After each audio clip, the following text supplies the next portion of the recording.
বহুদিন আগের কথা, কত বছর আমরা জানি না। একজন প্রতাপশালী বাদশা ছিল, এখনকার বিশ্ব নেতাদের মতোই পরাশক্তি, ওই যে আসহাবুল কাহাফের মতো, বা ওই নমরুদের মতো, বা ওই যে ফেরাউন তার মতো একজন প্রতাপশালী বাদশা ছিল। তার অধীনে একজন বড় জাদুকর ছিল। কি ছিল? আচ্ছা, মজা আছে, ভালো করে বোঝেন। একটা বড় জাদুকর ছিল। এখনো কিন্তু বহু কান্ট্রি এই জাদুবিদ্যার চর্চা করে, আপনারা জানেন না। ভিতরে ভিতরে জাদুবিদ্যার চর্চা এখনো চলছে।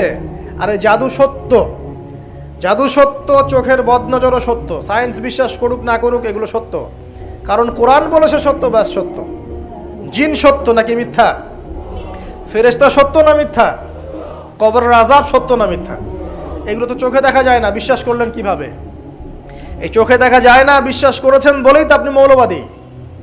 চোখে দেখা যায় না, অহেতুক বিশ্বাস করছেন, অতএব আপনি একজন মৌলবাদী মানুষ। বুঝতে পারছেন? তো এই বিষয়গুলো বিশ্বাস না করলে কি আপনি মুমিন হতে পারবেন? আচ্ছা, কবরের আযাব সত্য না মিথ্যা আমরা বিশ্বাস করেছি, তোমরা মরার পরে বিশ্বাস করো। আমরা মরার আগেই বিশ্বাস করেছি, তোমরা মরার পরে বিশ্বাস করো। তারপর তোমরা পাক্কা মৌলবাদী হয়ে যাবে। যখন মরার পরে যখন কঠিন কবরের আযাব শুরু হবে, দেখবা যে আইন আল ইয়াকিন। ইয়াকিন কয়েক প্রকার হয়। একটা হচ্ছে আপনার আইন আল ইয়াকিন, হাক্কুল ইয়াকিন, এরকম কথা আছে কোরআনে। মানে আইন আল ইয়াকিন মানে যে চোখে দেখলাম এবার বিশ্বাস করলাম। রব্বানা আবসারনা ওয়া সামি'না ফারজি'না না'মাল সালিহান ইন্না মুকিনুন। আছে না সূরা আলিফ লাম মিম সিজদায় হাফেজে কোরআন যারা আছেন, আল্লাহর সামনে জাহান্নামীরা বলবে, রব্বানা, হে আমাদের রব, আবসারনা, এই যে দেখলাম, তোমার আযাব দেখেছি আমরা, এখন পরকালের কথা, ওয়া সামি'না, এই যে শুনতে পাচ্ছি এখন আযাব, ফারজি'না, আমাদেরকে ফিরিয়ে দিন। কোথায় ফিরিয়ে দিবে? দুনিয়ায়। না'মাল সালিহান, আমরা সৎ কাজ করব, ইন্না মুকিনুন, আমাদের ইয়াকিন হয়ে গেছে এখন। তার মানে সবাই বিশ্বাস করবে একদিন না একদিন, তাই তো? ঈসা ইবনে মারইয়ামকে যে মানুষ বলছে ক্রুসিফাইড, তাকে ক্রুসিফাইড করা হয়েছে, তিনি মারা গেছেন, নাউজুবিল্লাহ, বলা হচ্ছে না?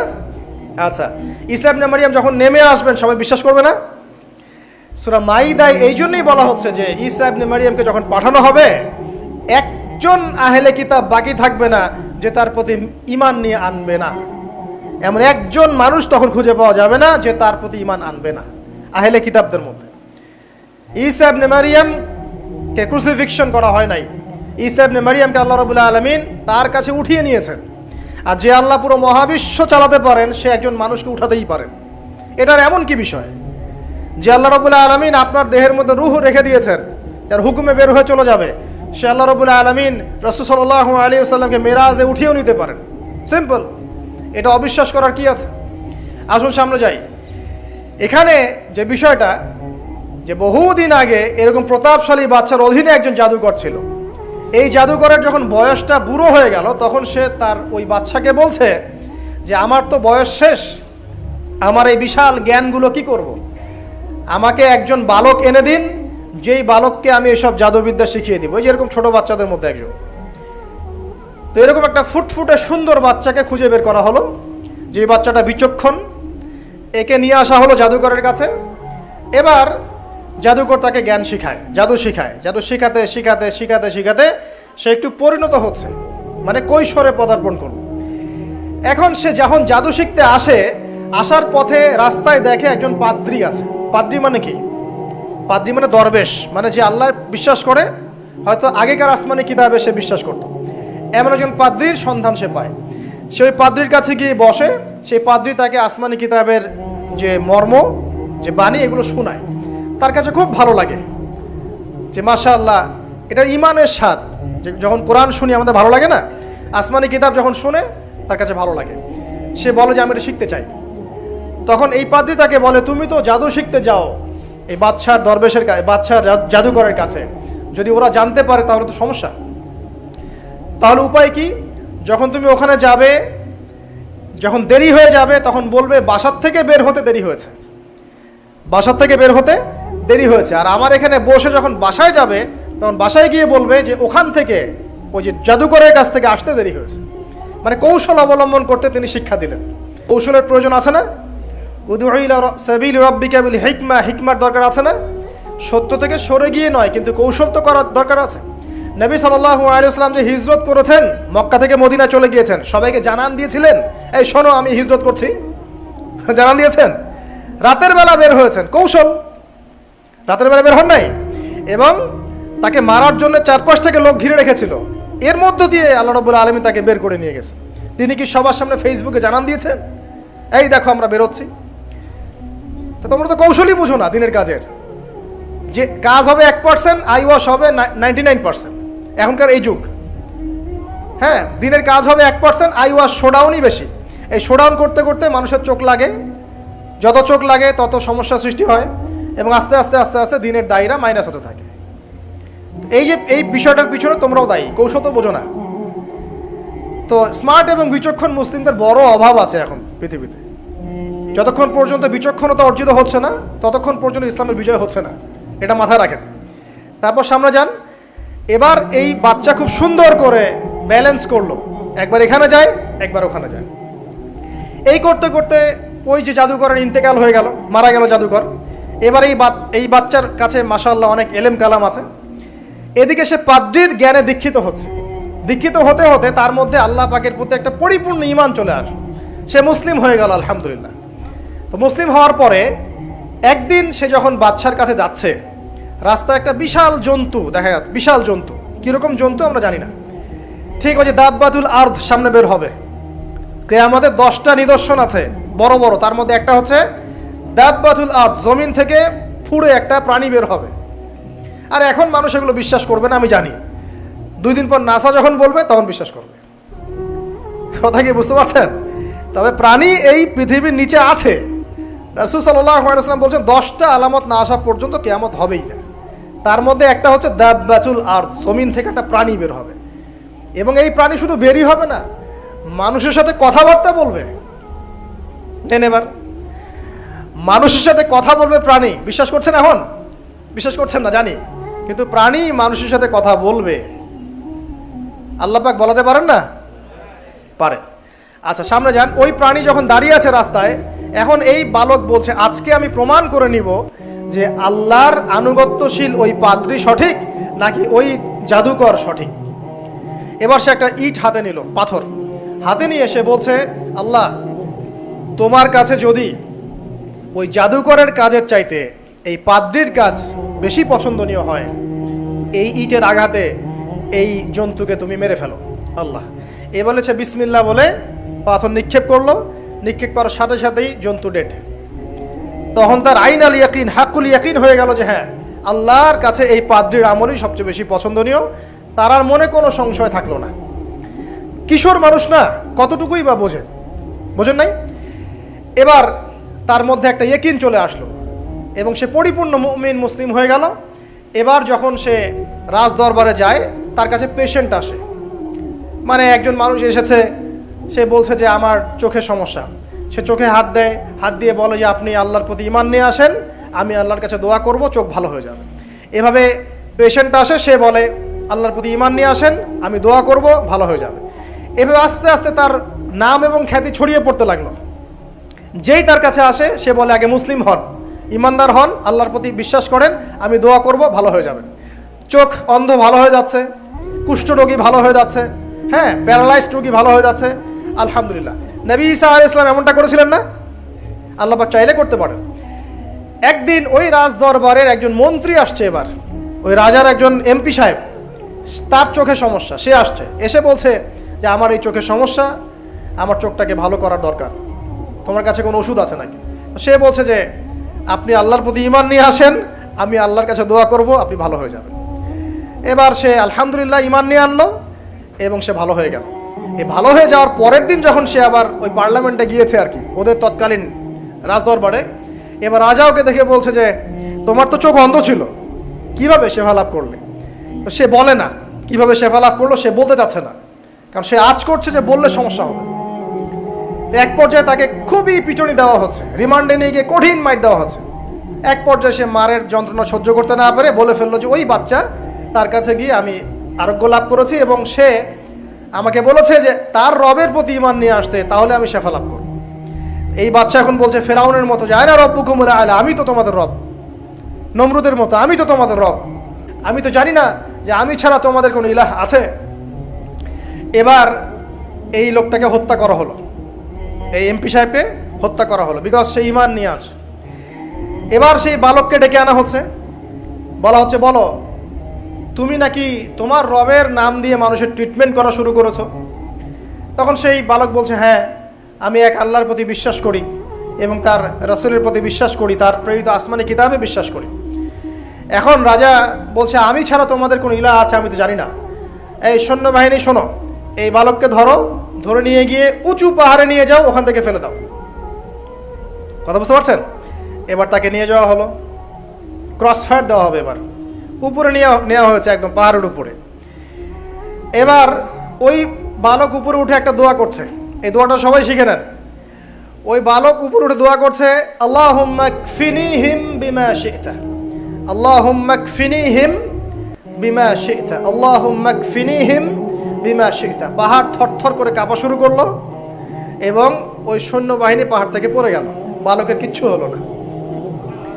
আমি কিন্তু বানোয়াট কোনো গল্প বলছি না, এটা কোরআন থেকে বলছি এবং এটা তাফসির। আপনি যে কোনো তাফসির পড়েন, মারিফুল কোরআন, তাফসির ইবনে কাসির, জালালাইন পড়ে দেখেন, জাস্ট পড়ে দেখেন আমার সাথে ডিবেট করার আগে। এবার সে বালক হেঁটে হেঁটে চলে আসলো রাজদরবারে। আবার কি ব্যাপার, তুমি মরো নাই? না, আল্লাহ আমাকে বাঁচিয়েছেন, আমার রব আমাকে বাঁচিয়েছেন। আবার পাঠানো হচ্ছে আরেক দল সেনাবাহিনীকে নিয়ে, যাও এবার ওকে সমুদ্রে নিয়ে যাও, সমুদ্রের মাছ সমুদ্রে ডুবিয়ে দিবে একদম। আবার সে ওখানে গিয়ে বলল আল্লাহুম্মা কফিনিহিম বিমা শি'তা, হে আল্লাহ, অর্থ হচ্ছে হে আল্লাহ আমার বিপক্ষে যারা আছে আপনি যা দিয়ে ইচ্ছা ওদের বিরুদ্ধে আমাকে সাহায্য করেন। অর্থটা হচ্ছে এমন, আল্লাহুম্মা কফিনিহিম বিমা শি'তা, আল্লাহ আপনি আমার জন্য যথেষ্ট হয়ে যান, ওদের বিরুদ্ধে আমার জন্য যথেষ্ট হয়ে যান, যা ইচ্ছা তাই দিয়ে আপনি হেদায়েত করুন, মানে আমাকে হেফাজত করুন। ঠিক আছে, আল্লাহুম্মা কফিনিহিম বিমা শি'তা, ছোট্ট দোয়া। এবার ওই সমুদ্র উত্তাল হওয়া শুরু করলো এবং ওরা জাহাজ থেকে পড়ে গেল। এই বাচ্চা সেফলি আবার চলে আসলো রাজদরবারে। বিশ্বাস করছেন না? চলে আসলো। এবার আসার পরে বলছে শোনেন, আমাকে এভাবে মারতে পারবেন না, আমাকে এইভাবে মারা যাবে না, আমি আপনাদেরকে বলে দিচ্ছি কিভাবে আপনি আমাকে মারতে পারবেন। তো বাচ্চা বলছে কিভাবে মারতে পারবো বলো। তখন সেই বাচ্চাটা বলছে যে আপনি সমস্ত এলাকার মানুষকে এক জায়গায় জড়ো করবেন, মানে পুরো নেশনের যত মানুষ সবাইকে একটা মাঠে নিয়ে আসবেন, মাঠের মাঝখানে একটা গাছ রোপণ করবেন বা একটা কিছু স্তম্ভ নির্মাণ করবেন, সেখানে আমাকে বেঁধে ফেলবেন। বেঁধে ফেলার পরে আমার এই ধনুক থেকে একটা তীর বের করবেন, তীর বের করে আপনি নিজ হাতে এই তীরটাকে নিশানা দিবেন, দিয়ে বলবেন বিসমিল্লাহ আল্লাহর নামে, বিসমিল্লাহ আল্লাহর নামে, বিসমিল্লাহি রব্বি হাযাল গোলাম বলে ছুড়বেন। অর্থ হচ্ছে আমি এই রবের, আমি এই বাচ্চার রব, আমি এই বাচ্চার রব আল্লাহর নামে তীর ছুড়লাম, এটা বলে তীরটা নিক্ষেপ করবেন, তাহলে আমি মরবো, তার আগে মরবো না। কথা কি বুঝতে পারছি? এবার তাই করা হলো, সমস্ত এলাকার মানুষকে এখানে জড়ো করা হলো। কথাটা ভালো করে বোঝেন, সমস্ত এলাকার মানুষ মানে কি ওই এলাকার সব মানুষ, মানে মুমিন কাফের যে আছে সবগুলাকে একত্রিত করা হলো। করার পরে বাচ্চাটাকে এভাবে একটা জায়গায় বেঁধে দেওয়া হয়েছে, খেজুর গাছে, তাফসিরে এসেছে খেজুর গাছে। এবার সে এখান থেকে তীর বের করে বাচ্চা বলছে বিসমিল্লাহি রব্বি হাযাল গোলাম, নিক্ষেপ করলো। তীরটা ঠিক, আল্লাহ পাকের দৃষ্টি দেখেন এত সূক্ষ্ম, ওইটাই বর্ণনা করেছেন। তীরটা ঠিক বাচ্চার এই জায়গায় লেগেছে, এই যে মাথার এইখান থেকে লেগে এদিকে বের হয়ে গেছে।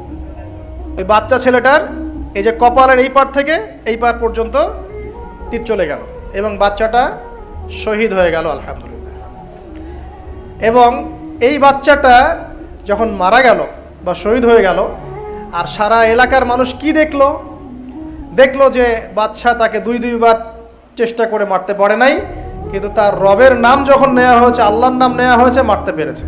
দেন অ্যান্ড দেন পুরো এলাকার সমস্ত মানুষ মুসলিম হয়ে গেল আলহামদুলিল্লাহ। একজন বাচ্চার জীবনের বিনিময়ে সমস্ত এলাকার মানুষ ইসলামের হেদায়েত পেয়ে গেল আলহামদুলিল্লাহ। এবার বাচ্চার মাথা তো আরো খারাপ, একটাকেই সামলাতে পারছিলাম না, এবার তো সমস্ত এলাকার মানুষ মুসলিম হয়ে গেছে। এখন কি করবেন? এখন সেনাবাহিনীকে আদেশ করা হয়েছে সমস্ত মানুষগুলোকে জড়ো করো, জড়ো করে একটা গর্ত খোঁড়ো একটা গর্ত খুঁড়ে সেখানে আগুন জ্বালাও, আগুন জ্বালিয়ে সমস্ত মানুষকে ফেলে দাও। দৃশ্যটাকে কল্পনা করতে পারছেন? একটা পুরো এলাকার মানুষকে একটা মাঠের মধ্যে একত্রিত করে সেখানে আগুন জ্বালিয়ে সবাইকে সেখানে ফেলে দেওয়া হলো এবং তারা চতুর্দিক থেকে এটাকে অবলোকন করতে লাগলো, মজা উপভোগ করতে লাগলো। এটাই আল্লাহ পাক বলছেন, কুতিলা আসহাবুল উখদুদ ইয হুম আলাইহা কুউদ ওয়া হুম আলা মা ইয়াফআলুনা বিল মুমিনিনা শুহুদ। শেষ পর্যায়ে তাফসীরে এসেছে, শেষ পর্যায়ে একজন মায়ের কোলে একটা ছোট্ট বাচ্চা ছিল। তো সেই মা নিজে লাভ দিবে এটাতে তার কোনো সমস্যা নেই, কিন্তু বাচ্চাটাকে নিয়ে লাভ দেওয়ার জন্য সে ইতস্তত বোধ করছে। তখন আল্লাহ রাব্বুল আলামিন সেই ছোট্ট বাচ্চাটার কোলে, সেই ছোট্ট বাচ্চাটা জবানের মধ্যে আল্লাহর কুদরত নিদর্শন নাজিল করলেন। ওই বাচ্চাটা কথা বলা শুরু করলো।